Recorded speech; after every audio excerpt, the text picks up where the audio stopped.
ತುಂಬ ಜನ ಕೇಳ್ಬೋದು, ಈ ವಿಡಿಯೋನೆಲ್ಲ ಯಾರು ನೋಡ್ತಾರೆ, ಯಾರಿಗೋಸ್ಕರ ಮಾಡ್ತಿದ್ಯಾ ಅಂತ. ನಾನು ಇನ್ಸ್ಟಾಗ್ರಾಮಲ್ಲಿ ಒಂದು ವ್ಲಾಗಾಗಿ ಸ್ಟಾರ್ಟ್ ಮಾಡೋಣ ಅಂದ್ಕೊಂಡಾಗ ನನ್ನ ಹತ್ರ ಇದ್ದಿದ್ದು 700 ಫಾಲೋವರ್ಸ್ ಅಷ್ಟೇ. And right now I have more than 3500 followers ಅನ್ನೋದಕ್ಕಿಂತ ಫ್ಯಾಮಿಲಿ ಮೆಂಬರ್ಸ್. ನನಗೆ ಗೊತ್ತಿಲ್ಲದೆ ಇರೋರು ನನ್ನ ಡಿ ಎಮಲ್ಲಿ ಮೆಸೇಜ್ ಮಾಡಿ, ಸಿಸ್ ಏನಕ್ಕೆ ವ್ಲಾಗ್ ಮಾಡ್ತಲ್ಲ, ನೀವು ಹೇಳಿದ್ರಿ ದುಬೈ ಬಗ್ಗೆ ಬಂದಾಗ ಹೇಗಿರಬೇಕು ಅಂತೆಲ್ಲ ಹೇಳ್ತೀನಿ ಅಂತ ಅಂದಿದ್ರಿ, ಅದಾದಮೇಲೆ ಏನಕ್ಕೆ ವ್ಲಾಗ್ಸ್ ಇಲ್ಲ ಅಂತ ಕೇಳಿದ್ರಿ. As shock. ಓಕೆ, ನನಗೆ ಅಂತಲೂ ಒಂದು ಸ್ವಲ್ಪ ಜನ ನನ್ನ ವೀಡಿಯೋಗೋಸ್ಕರ ಕಾಯ್ತಾ ಇರೋರು, ಮೇ ಬಿ 10 ಜನ ಆಗಿರ್ಬೋದು. ಅವ್ರಿಗೋಸ್ಕರ ನಾನು ವೀಡಿಯೋ ಮಾಡೋದು ನನ್ನ ಎಂತ ಅಂತಾರೆ, it's my duty. Okay, so ಅದಕ್ಕೋಸ್ಕರ ಓಕೆ ತುಂಬ ಟೈಮ್ ಆಗಿತ್ತು ವ್ಲಾಗ್ ಮಾಡಬೇಕು, ವ್ಲಾಗ್ ಸ್ಟಾರ್ಟ್ ಮಾಡೋಣ, ಹಂಗೆ ಮಾಡೋಣ ಹಿಂಗೆ ಮಾಡೋಣ ಅಂದ್ಕೊಂಡು ಏನೂ ಮಾಡೋಕ್ಕಾಗಲಿಲ್ಲ. ಅಟ್ಲೀಸ್ಟ್ ಒಂದು ಗೆಟ್ ರೆಡಿ ವಿತ್ ಮೀ ಅಂತ ಮಾಡೋಣ ಅಂದ್ಕೊಂಡಿದ್ದೀನಿ. ಗೆಟ್ ರೆಡಿ ಅಂದರೆ ಜಸ್ಟ್ ಸಿಂಪಲ್ ಗೆಟ್ ರೆಡಿ. ರೀಸೆಂಟಾಗಿ ಸ್ಟಾರ್ಟ್ ಮಾಡಿರೋಂಥ moisturiser, it's working good with me. ಅಂದರೆ ಹೀಟಿಂದ ಪಿಂಪಲ್ಸ್ ಆಗಿದೆ, but not because of a moisturiser.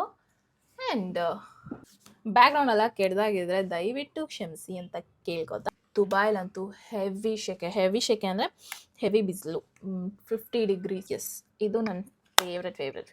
ನನಗೇನಿಲ್ಲ, eyebrow, lipstick, eyeliner ಅಷ್ಟೇ. ಪ್ಯಾಕ್ ಐಬ್ರೋ ಪ್ಯಾಲೆಟ್ ನಾನಿದು ಇಂಡಿಯಾದಿಂದನೇ ತಂದಿದ್ದು. ಪಾರ್ಲರ್ಗೆ ಹೋದರೆ ಕುಯ್ದುಬಿಡ್ತಾರೆ ಹಂಗೆ ಪಾಕೆಟು. ಪ್ಲಸ್ ಇನ್ನೊಂದೇನೆಂದರೆ ನಾನು ಐಬ್ರೋ ಮಾಡಿಸೋದು ಬಿಟ್ಟು ತುಂಬ ಟೈಮ್ ಆಯಿತು. So if I want I will do from my razors. ಒಂದು 2-3 ಶೇಡ್ ಮಿಕ್ಸ್ ಮಾಡಿ ಹಾಕಿದ್ರೆ. ಆ್ಯಂಡ್ ಎಷ್ಟು ಜನ ಐಲೈನರ್ ಹಾಕ್ಬೇಕಾರೆ ಹಿಂಗೆ ಹಾಕ್ತೀರಾ, ನಾನು ಹಾಕ್ತೀನಿ.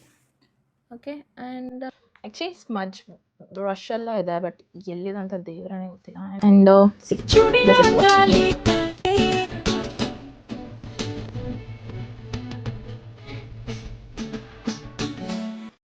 ಆ್ಯಕ್ಚುಲಿ 8 ನಿಮಿಷ ಆಗಿದೆ. ಅದನ್ನು ನಾನು ಹೆಂಗೆ 2 ನಿಮಿಷ ಮಾಡ್ತೀನಿ ಅಂತ ಗೊತ್ತಿಲ್ಲ.